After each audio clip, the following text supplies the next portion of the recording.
Okay, I know that we used this exact same shot in the start of our previous video, but seriously, just look at where we're staying.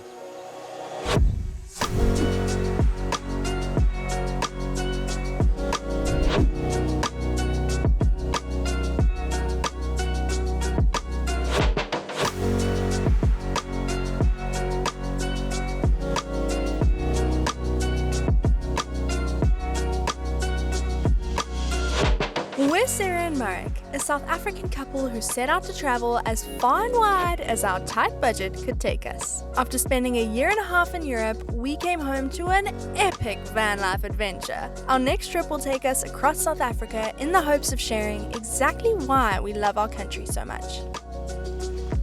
So we're in a little town along the coast called Lamberts Bay, and we're going to try something a little bit different with today's video and stick mostly around this property of the accommodation we're staying in, because there's so much history related to South Africa here and so many interesting little spots and things we can show you.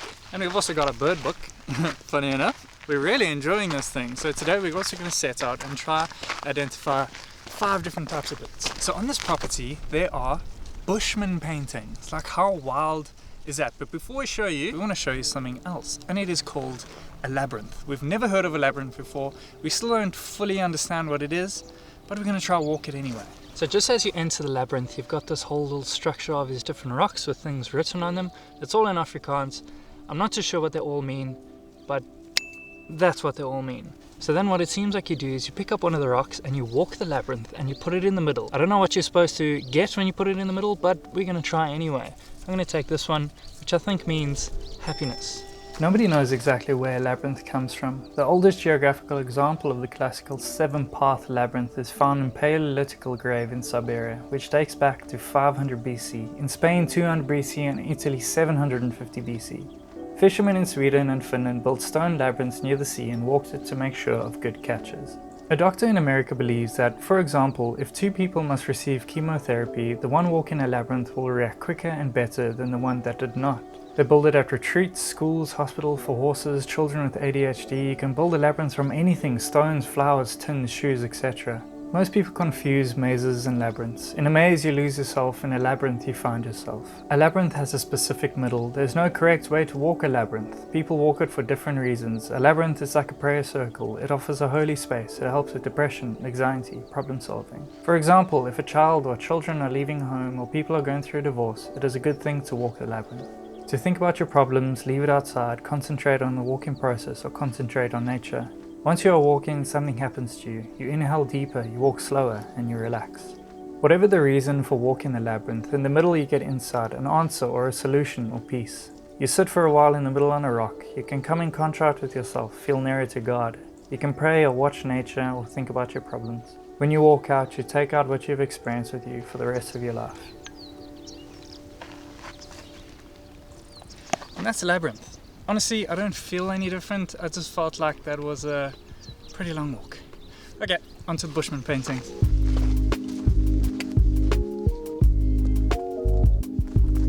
We just saw a pretty cool bird. We have absolutely no idea what it is, and I don't think we'd be able to identify what type of bird it is either. But it just like flew up and made this sound, and then it was like a when it came down again. I'm actually pretty proud of that description. Very good. This brings into question, do we have to identify exactly what type of bird it is, or is it enough to name what family the bird comes from? Because we've seen quite a few francolins already, but there's about 1,003 different types of francolins, and I have absolutely zero idea which francolin is which. We're not a twitcher. If you know what a twitcher is, let us know in the comments. I think you would have to say we're not twitches. Not twitchers. Yeah. Twitchers. We're not twitchers. So if you didn't believe us at the Bushman paintings here, I know you can't see anything because it's very faded, but this rock behind me right here, the Steenbokfontein Caves, is protected by the National Monuments Act, which is South African legislator... South African law. Law here in South Africa. But, like, it's there. Bushman paintings are there. We saw it yesterday. Oh. Franklins. Now I don't know which Franklin is which. There's just a whole bunch of Franklins everywhere. We do have hardy-dows at the top of the rock though. Those are pretty easy to spot. A brief introduction into the Bushmen. They were the earliest inhabitants of southern Africa. They've dated them back to about 20 to 30,000 years ago that they lived here. They were also very nomadic, so they would choose to live in cave structures like this for months at a time and then move on to the next destination.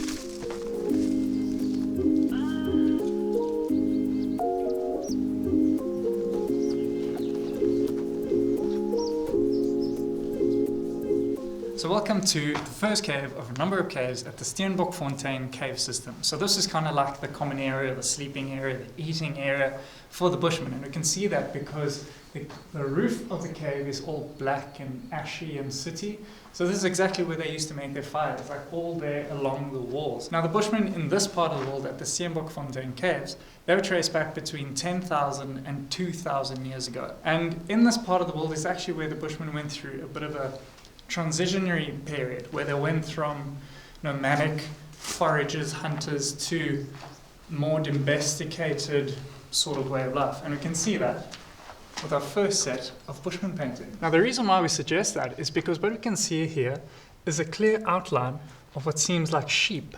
And basically what Bushman paintings do is that they depict what's happening in that period of time almost. It's like the shamans or the witch doctors almost, when they're going through a trance, they then go to the walls and they paint on what's been happening at that period of time. It's kind of like the way that they used to keep records all those years ago. So seeing a sheep means that this was about 2,000 years ago, meaning that they were then moving into a different period where they were no longer hunters and foragers, but they rather kept domesticated animals. So there was no need for them to go out and hunt and forage because they had everything that they needed. All of this is speculation. We're basing the information we've given you off of one piece of paper that we read yesterday. So what it looks like here, there's like a hole that goes towards the back of the rock and there's ash in there almost, so it's also black. So what it looks like is that was maybe an oven of sorts. Like they used to build a fire in there and they used to bake things, and they could have almost closed up the hole a bit, make it a bit more warm. And what we can see here as well is that there's a whole bunch of shells right at the entrance. Shells. So it almost, they used to make like pretty nice food here, I reckon. I'd like to try that sometime.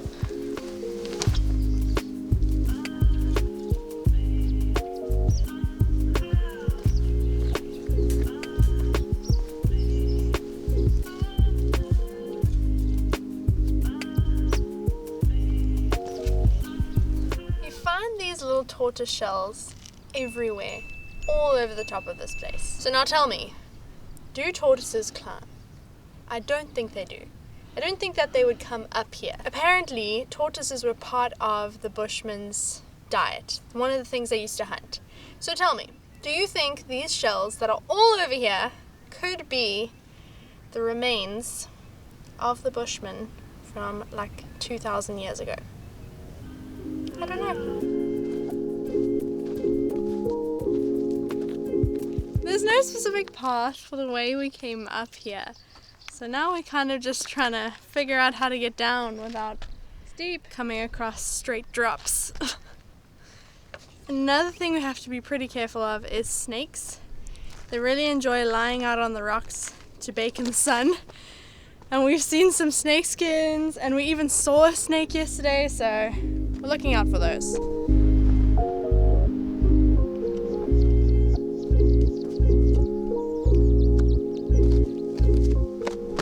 It only took us about 15 minutes to get down. And lucky for us, the next cave, we're gonna have to climb straight back up again.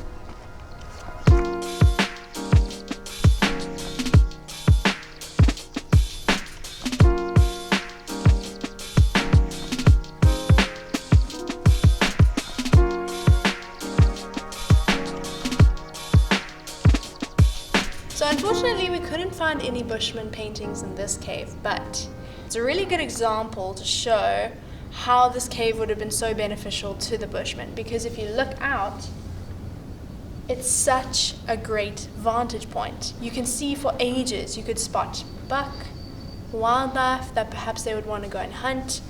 If you look down that way, you can see just how close the sea is, which is one of the places they would go to forage for shellfish, and then they would bring it back here and eat it. So there's loads of shells and broken seashells all around this place as well. It's pretty nice to sit up here as well, actually. Very peaceful.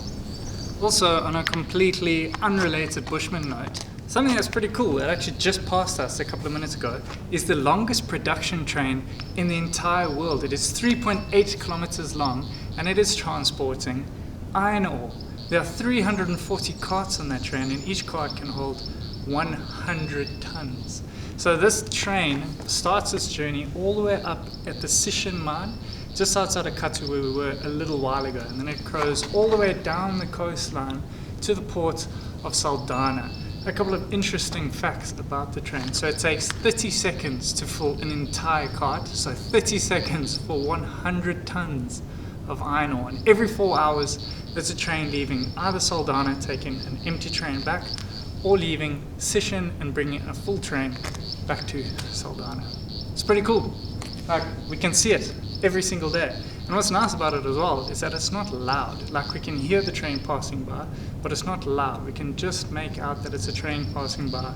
It's pretty peaceful and relaxing, and just something nice to look at. So we spotted another bird. He's got like a glossy bluish turquoisey green head. He's got dark feathers, so maybe even black feathers, and he's got like a light grey underbelly, and he looks small, so maybe like a hummingbird or a sunbird. I'm quite keen to look him up in the book. So I think we have successfully identified this bird. You can hear him tweeping now. Number 2, a lesser double-collared sunbird. Last stop for today. Cave on this side, cave on that side. This cave is like a semi-cave, it's sort of just a concave in the rocks, and there's not really anything in there aside from bird poo. And that cave has one last Bushman painting, so we'll head there quickly. Nope. There's a whole swarm of bees flying around in the cave. Something that we have noticed yesterday on our walk is that there are just beehives like everywhere. I've never seen a beehive like naturally out in nature. I always see them in the actual like bee farms and stuff. But there's a whole swarm of them in the cave. Something that is cool though is that we found another 2 birds. Oh, there's another one. 3 birds. Did you get it? I don't know.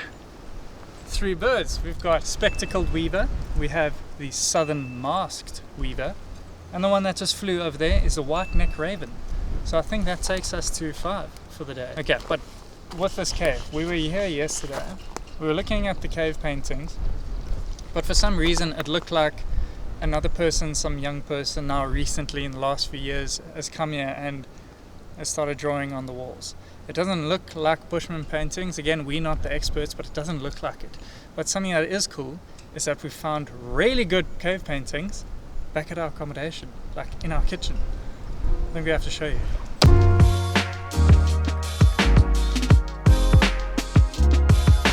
Right, we made it back to our accommodation, and if you want to learn a quick word for the day, cerulean, and that describes the color of the sky today. It's like that deep, rich blue that you can only get with the sky, really. It's cerulean blue. Okay, but we're telling you about those Bushman paintings back here at the accommodation in the kitchen. It's just over here.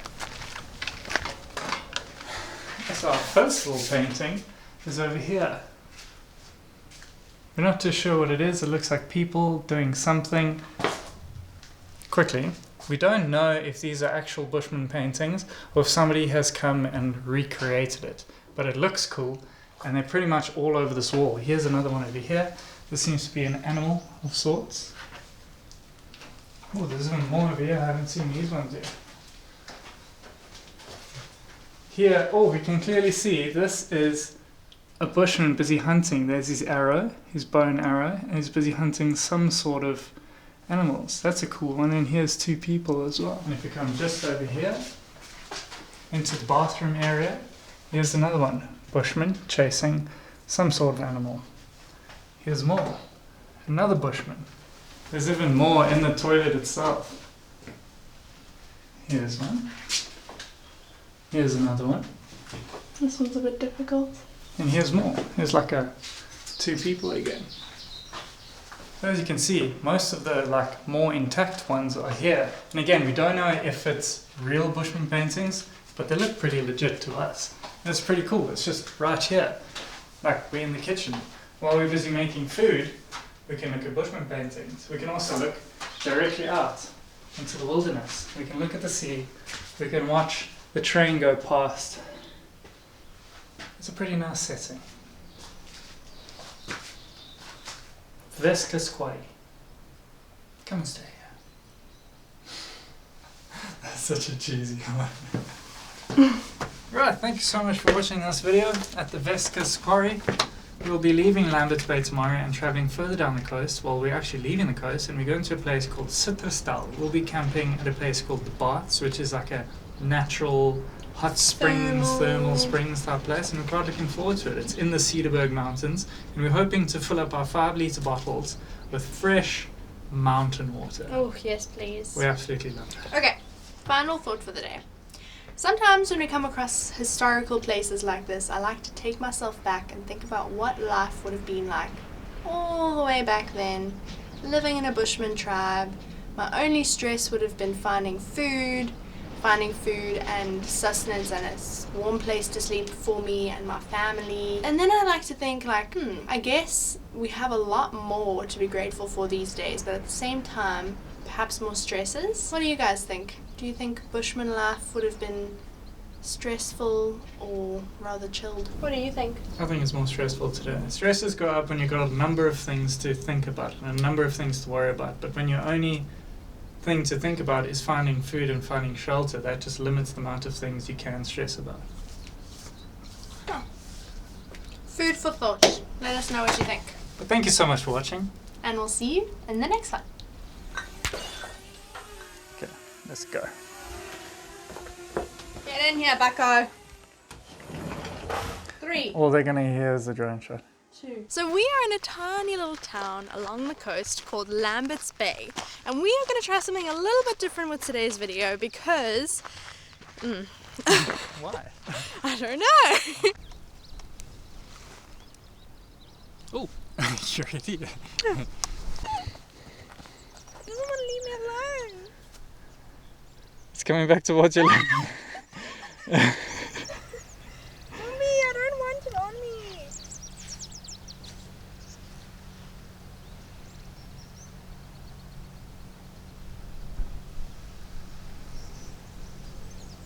I hear a vehicle.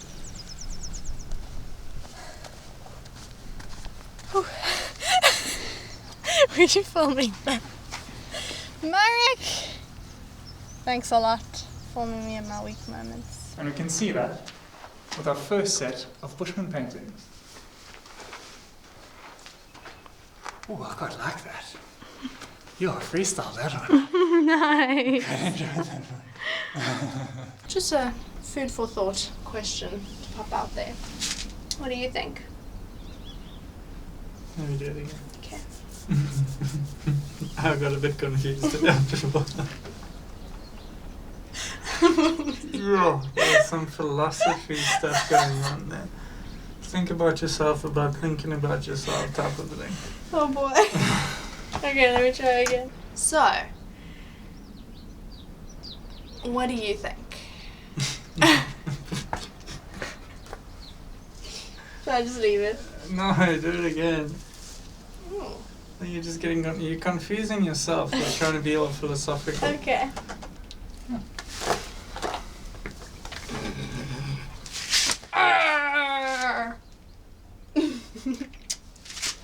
Evidence.